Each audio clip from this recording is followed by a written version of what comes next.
नमस्कार दोस्तों, एक बार आप सबका फिर से स्वागत है हमारे YouTube चैनल डियर गुरुजी पर। तो दोस्तों, जैसा कि आप सबको सुबह मैंने बताया था कि बजट 2019 के बारे में कुछ चीज़ें इंपॉर्टेंट चीज़ें बताई थी कि जैसे ये 15वां अंतरिम बजट है, 15वां अंतरिम बजट है। और इसके अलावा मैंने आपको बताया था कि इसके पहले जो 14वां हुआ था वो यूपीए की सरकार द्वारा किया गया था और किसने किया था, सारी चीज़ें मैंने आपको बताई थी। तो अगर आपने उस वीडियो को नहीं देखा है तो आपको नीचे डिस्क्रिप्शन बॉक्स में लिंक मिल जाएगा, वहाँ पर जाकर के बजट के बारे में आप देख सकते हैं, जो अंतरिम बजट है उसके बारे में जान सकते हैं। अब मैं आपको बताया था कि आपको शाम तक सबसे पहले मैं आपको प्रोवाइड कर दूंगा कि बजट 2019 की जो महत्वपूर्ण घोषणाएं हुई हैं वो मैं आपको अपने चैनल डीआर गुजर के माध्यम से यहाँ प्रोवाइड कर रहा हूँ। और सारी की सारी चीज़ें यहाँ पर आपके एग्जामिनेशन की दृष्टि से भी इंपॉर्टेंट है और दैनिक जीवन की दृष्टि से भी इंपॉर्टेंट है। तो सबके साथ शेयर कीजिए जिससे ज़्यादा से ज़्यादा यहाँ पर लोगों को पता चल सके कि बजट 2019 है वो क्यों इंपॉर्टेंट है और क्या क्या महत्वपूर्ण घोषणाएं यहाँ पर हुई हैं। चलिए बात करते हैं पहले पॉइंट के बारे में। तो यहाँ पर दोस्तों पहला पॉइंट क्या है कि बैंक से मिलने वाले 40,000 रुपये तक पर कोई ब्याज या कोई टैक्स नहीं लगेगा। जी हाँ दोस्तों, 40 बैंक से मिलने वाले 40,000 रुपये तक के ब्याज पर अब कोई टैक्स नहीं लगेगा। इसके अलावा दोस्तों दूसरा पॉइंट है आपका यहाँ पर 1.5 लाख रुपये तक के निवेश पर कोई टैक्स नहीं देना होगा और 3 करोड़ लोगों को यहाँ पर लाभ होगा। जी हाँ दोस्तों, 1.5 लाख रुपये तक के निवेश पर यानी कि जो आप इन्वेस्टमेंट करते हैं उस पर आपको कोई टैक्स अब नहीं देना होगा और लगभग 3 करोड़ लोगों को इसमें लाभ मिलने वाला है। अगला आपका जो आया पॉइंट ये है कि मध्यम वर्ग के लिए, जी हाँ दोस्तों, ये बहुत इंपॉर्टेंट है कि मध्यम वर्ग के लिए आय कर जो है, जो आपका इनकम टैक्स है, उसकी सीमा 2.5 लाख से बढ़ाकर 5 लाख रुपए कर दी गई है और अब 5 लाख रुपए तक कोई टैक्स नहीं लगेगा। अगर आप इसमें कुछ इन्वेस्ट करते हैं, मैं आपको बताऊंगा उसके बाद डिटेल में कि ये जो आपका ये कर सीमा है 5 लाख से 6.5 लाख तक कर सकते हैं। मैं आपको उसके ऊपर एक डिटेल वीडियो बताऊंगा, उसके बारे में मैंने पूरा प्रोफार्मा तैयार कर लिया है कि कैसे कैसे क्या चीज़ है, तो मैं आपको बता दूंगा।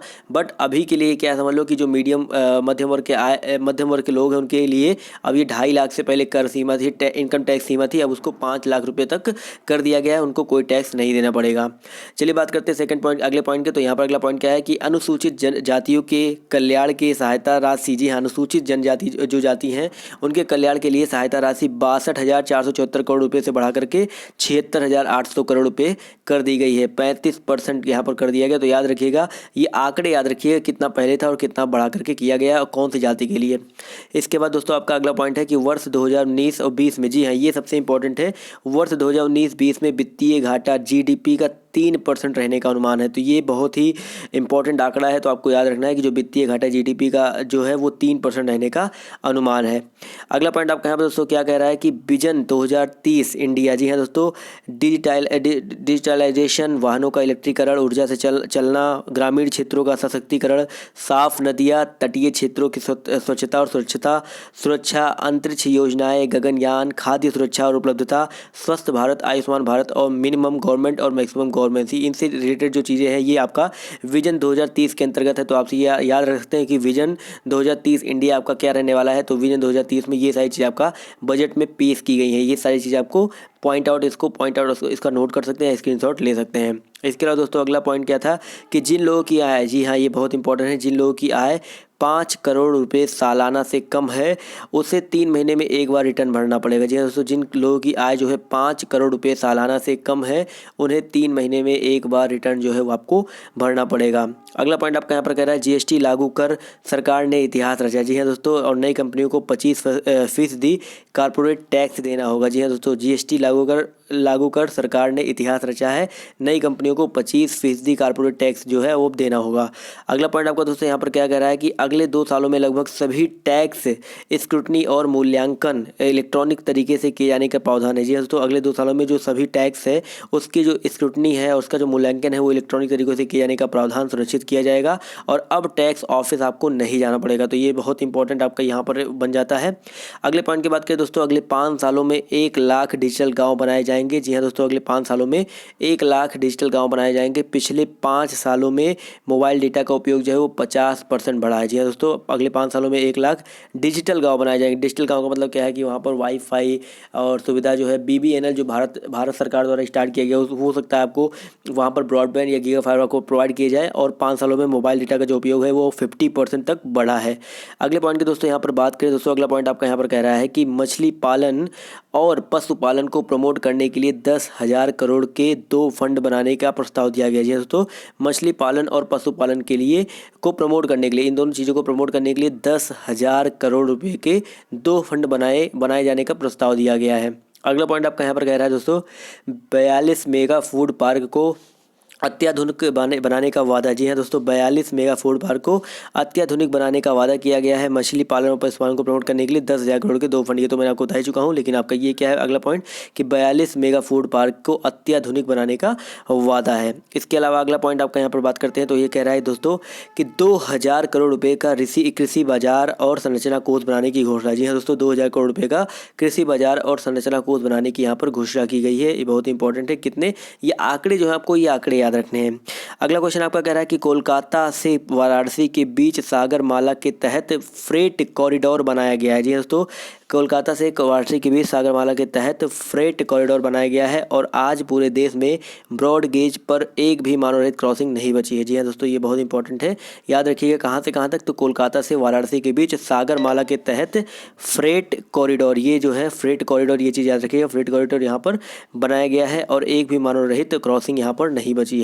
चलिए बढ़ते हैं अगले पॉइंट पर। तो अगला पॉइंट आपका यहाँ पर कह रहा है कि उड़ान योजना से घरेलू हवाई यातायात दोगुना हुआ है। जी हाँ दोस्तों, उड़ान योजना एक उड़ान योजना है, याद रखिएगा। इस योजना से घरेलू हवाई यातायात जो है वो दोगुना हुआ है, नौकरियां भी बढ़ी हैं और भारत में प्रतिदिन 27 किलोमीटर हवाई हाईवे बनाया जा रहा है। जी हाँ, भारत में प्रतिदिन 27 किलोमीटर हाईवे जो है वो बनाया जा रहा है।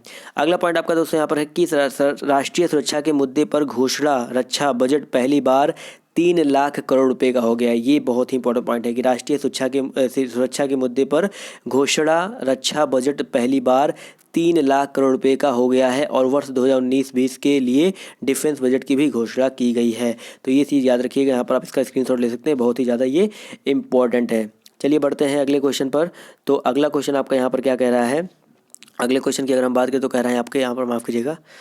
चलिए तो अगले पॉइंट पर आते हैं। तो अगला पॉइंट आपका यहाँ पर ये है कि आर्टिफिशियल इंटेलिजेंस पर राष्ट्रीय कार्यक्रम national centre on artificial intelligence AI की स्थापना की जाएगी और आर्टिफिशियल इंटेलिजेंस पोर्टल की भी स्थापना की घोषणा की गई है। जी हाँ दोस्तों, आर्टिफिशियल इंटेलिजेंस पर राष्ट्रीय कार्यक्रम national centre of on artificial intelligence यानी कि AI की स्थापना की जाएगी और आर्टिफिशियल इंटेलिजेंस पोर्टल की भी स्थापना की घोषणा की गई है। अगला पॉइंट दोस्तों आपका यहाँ पर क्या कह रहा है कि वेलफेयर डेवलपमेंट बोर्ड का गठन करेगी। जी हाँ दोस्तों, वेलफेयर डेवलपमेंट बोर्ड का गठन करेगी सरकार, जिसके तहत सरकारी योजनाओं को लागू करने में सहायता होगी। जी हाँ दोस्तों, वेलफेयर डेवलपमेंट बोर्ड का गठन करेगी सरकार, उसके तहत क्या होगा? सरकारी योजनाओं को लागू भी करने में इसको सहायता प्रदान होगी। अगले पॉइंट पर आते हैं दोस्तों। अगला पॉइंट आपका यहाँ पर कह रहा है कि ग्रामीण क्षेत्र में महिलाओं के लिए उज्ज्वला योजना के तहत अगले वर्ष तक 8 करोड़ कनेक्शन दिए जाएंगे। जी हाँ दोस्तों, उज्ज्वला योजना के तहत ग्रामीण क्षेत्र में महिलाओं के लिए यहाँ पर 8 करोड़ तक के कनेक्शन, 8 करोड़ कनेक्शन जो है वो आपको अगले वर्ष तक दिए जाएंगे। अगला पॉइंट आपका यहाँ पर क्या कह रहा है कि बजट 2019 की यहाँ कह रहा है कि घरेलू कामगारों को आयुष्मान भारत के तहत जीवन ज्योति बीमा योजना के तहत बीमा दिया जाएगा। प्रधानमंत्री श्रम योगी मानधन योजना की घोषणा दी है। ये इंपॉर्टेंट है, प्रधानमंत्री श्रम योगी मानधन योजना की घोषणा, जिसकी मासिक आय 15,000 रुपये होगी, उनको लाभ की व्यवस्था होगी। इस योजना में 500 करोड़ रुपए दिए जाएंगे और आवश्यकता पड़ने पर अधिक राशि दी जाएगी। तो ये बहुत इंपॉर्टेंट है, आपको ये नाम याद रखना है, प्रधानमंत्री श्रम धन मानधन योजना। इसके अलावा जिसकी मासिक आय जो है 15,000 रुपये होगी, उसको लाभ की व्यवस्था होगी और इस योजना में 500 करोड़ रुपये भी दिए जाएंगे और आवश्यकता पड़ने पर और भी अधिक राशि यहाँ पर दी जा सकती है। चलिए बढ़ते हैं अगले पॉइंट पर। तो अगला पॉइंट आपका यहाँ पर क्या कह रहा है कि ग्रेच्युटी, जी हाँ, ग्रेच्युटी जो भुगतान है वो 10 लाख से बढ़ाकर 20 लाख कर दिया गया। जी हाँ दोस्तों, ग्रेच्युटी जो भुगतान है आपका वो 10 लाख से बढ़ा करके 20 लाख तक कर दिया गया है।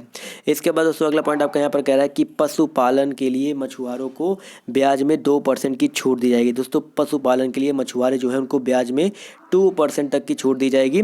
इसके बाद अगले पॉइंट की बात करें तो यहाँ पर कह रहा है आपदा प्रभावित लोगों को ब्याज में 5% तक की छूट मिलेगी। जी हाँ दोस्तों, आपदा प्रभावित लोगों को ब्याज में 5% की छूट दी जाएगी।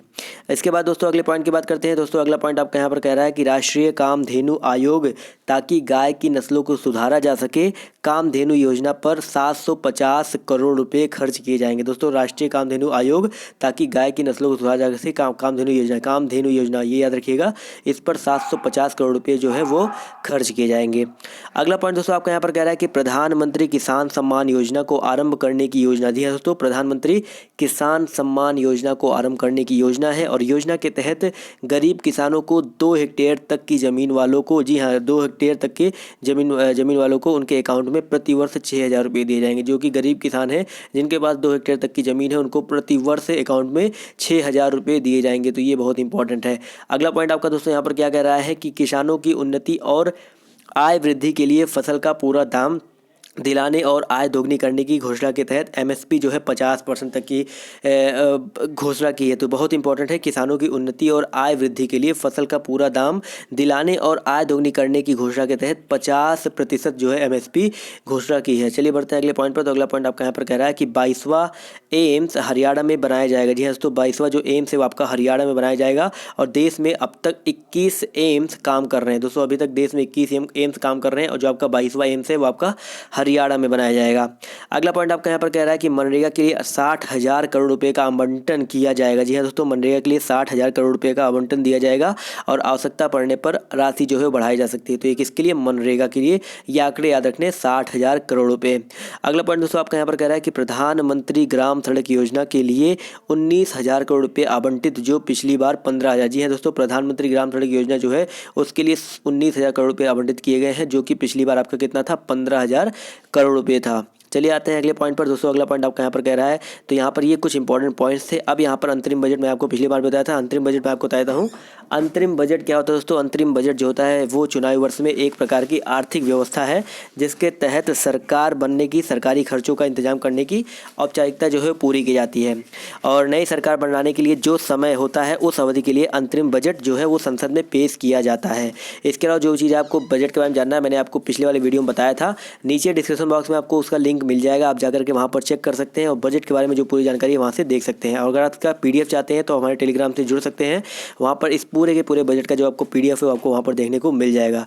दोस्तों अभी के लिए इस वीडियो से इतना है। बाय बाय, टेक केयर, जय हिंद, जय भारत। मिलते हैं आप सबसे नेक्स्ट पार्ट में।